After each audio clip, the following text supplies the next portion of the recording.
বিসমিল্লাহির রহমানির রহিম। আসসালামু আলাইকুম। সবাইকে আরো একটি নতুন ভিডিওতে স্বাগত।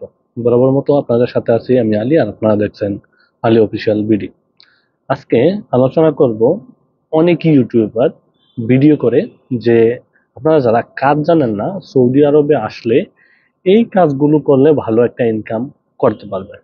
বাংলাদেশ থেকে যারা সৌদি আরবে আসবেন তাদের জন্য একটা দুঃসংবাদ দেই, যারা কাজ জানেন না তারা বাংলাদেশেই কিছু একটা করে চলেন। কারণ সৌদি আরবের প্রেক্ষাপট এমন অবস্থায় আছে এখন, আপনারা যারা কাজ জানেন না তারা আসলে এখানে পস্তাইতে হবে।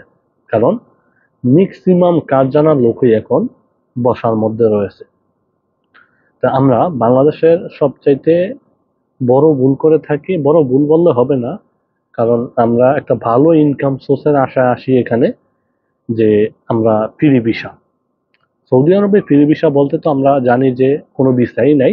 তারপরে হচ্ছে আমরা একজন কপিলের আন্ডারে আসি, যে আমি চারদিকে দেখে কাজ করব আর কপিলকে কিছু ফয়দা দিব, ব্যাস। তো এটার মধ্যে যে কি পরিমাণ রিস্ক, আমার ইউটিউবে ভিডিও দেওয়া আছে।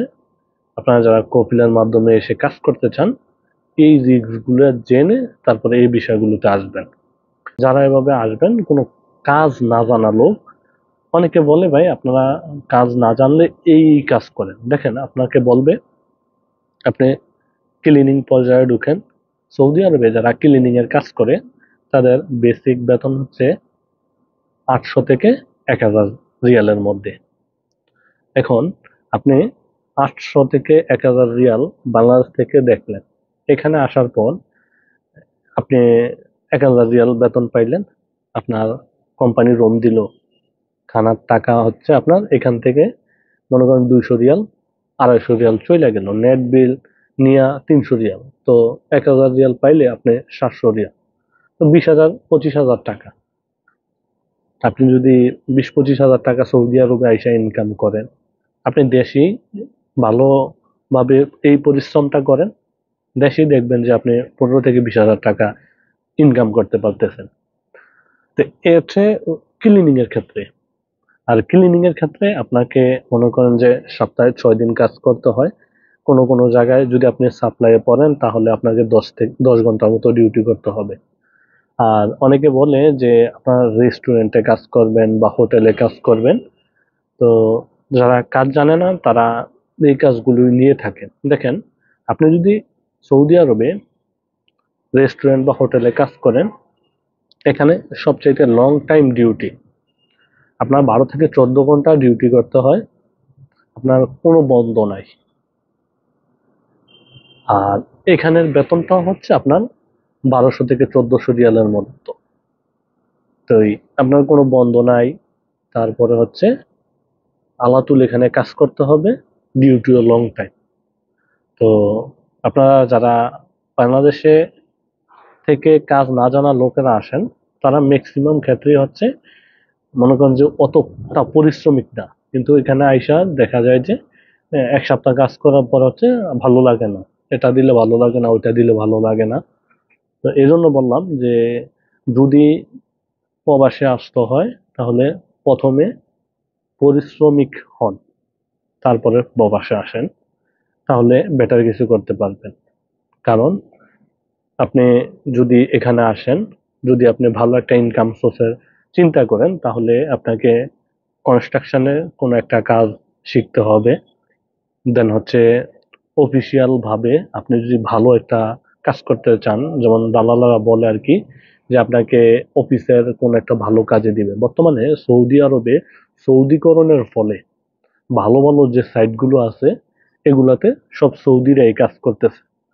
তো আপনাকে কনস্ট্রাকশন ক্ষেত্রে যদি আসেন, লং লাস্ট মানে লং টাইম কাজ করে যেতে পারবেন। অফিসিয়াল যে কাজ, ওটা হচ্ছে এখন সৌদিকরণের ফলে ওই কাজগুলো এখন তেমন একটা মানে আজনবীরা পায় না। তো এই জন্য বললাম যে আপনারা অনেকগুলো কাজ আছে, যে এর মধ্যে একটা শিখেন, প্রত্যেকটা কাজেরই ভ্যালু আছে। দেখেন, সমাজে চলতে গেলে আপনি কোন কাজের ভ্যালু না দিয়ে পারবেন? যারা টয়লেট পরিষ্কার করে তাদেরও কিন্তু একটা কাজ আছে, আর তাদেরও কিন্তু প্রয়োজন পড়ে। তো কোনো কাজই ছোট না। আপনি যদি একটা কাজ করতে পারেন তাহলে ওই কাজটা শিখেন, শিক্ষা আসেন, এখানে কাজ লাগবে। যেমন আমি সৌদি আরবে আসতে হচ্ছে ইলেকট্রিশিয়ান হিসেবে। যখন এখানে আইসা আমি 2-3টা কোম্পানিতে ইন্টারভিউ দিছি, তো বেতন এক এক সময় এক একটা বলে। এখানে আসার পর আমি যখন 3 দিন হয়েছে, প্রথম দিন থেকেই বলছি যে আমি যে কোনো একটা কাজ করব। এখন বেতনের দিকে আমার তাকানোর কোনো অপশন না, কারণ আমার এখানে আসছি, আমার প্রথম এই জায়গা কিভাবে কাজ করে ওই দিকটা আমাকে দেখতে হবে। কারণ আমি বাংলাদেশে কাজ করছি, বাংলাদেশের কাজের সিস্টেম আলাদা, সৌদি আরবের কাজের সিস্টেম আলাদা, ধরন আলাদা, এখানে কি রকম ভাবে কাজ করে এটা আইডিয়াটা সর্বপ্রথম আমাকে নিতে হবে। তো যখন আমি সৌদি আরবে আসছি, আমি কিন্তু ওই যে কপিলের মাধ্যমে আসছি।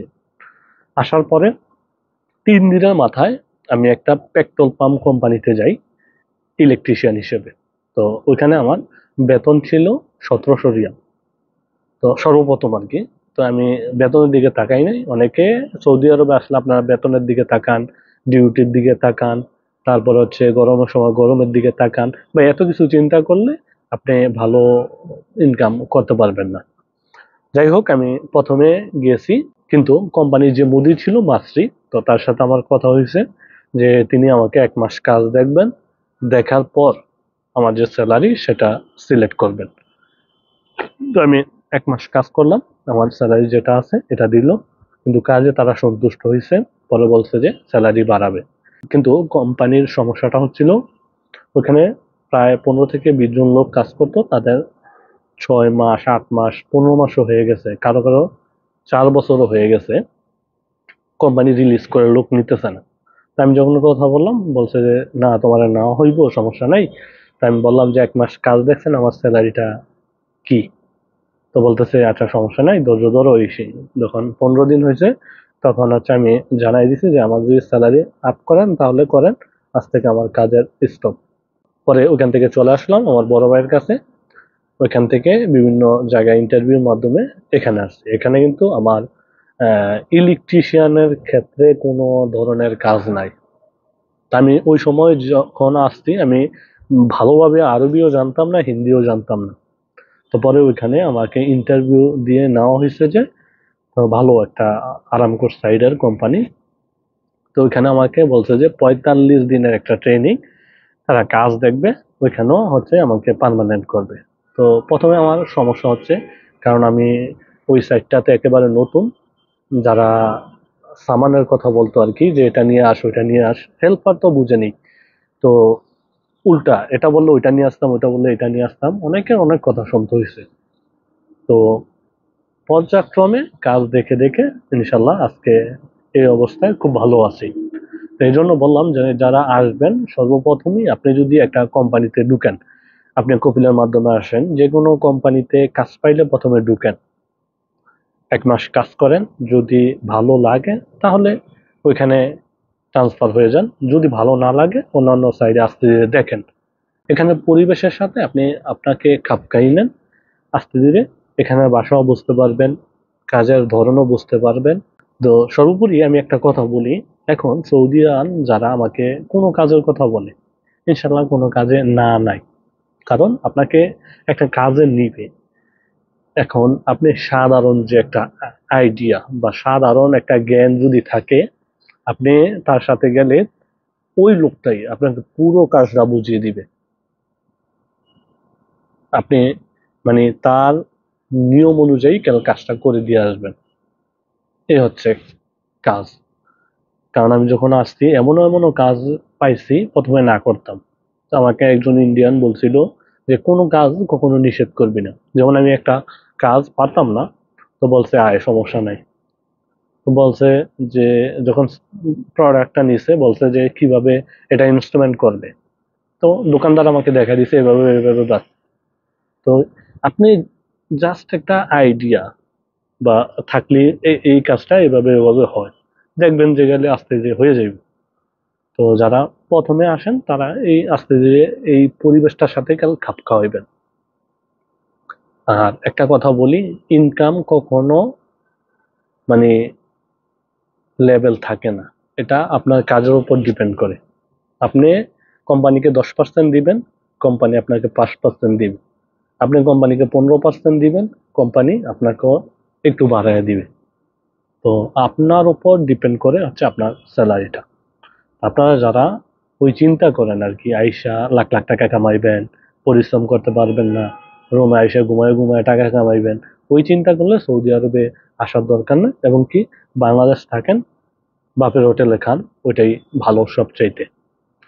তো আমি বললাম যে যারা সৌদি আরবে আসবেন, কাল না জেনে আপনারা যদি আসেন, ওই যে 400 রিয়াল 500 রিয়াল বেতনে ঢুকছেন, 5 বছর করার পরে 600 রিয়াল 700 রিয়াল বেতন দিয়া যাইতে হবে। তো নিজেকে উন্নতি করেন, স্যালারিটারও উন্নতি আশা করেন। নিজে থাকবেন হচ্ছে মানে একবারে ডাউন ফ্লোরে, আর চিন্তা করবেন হচ্ছে 5 তলার। তো এটা হচ্ছে ওই যে গাছে কাঁঠাল গোঁফে তেল। ধন্যবাদ সবাইকে, আসসালামু আলাইকুম।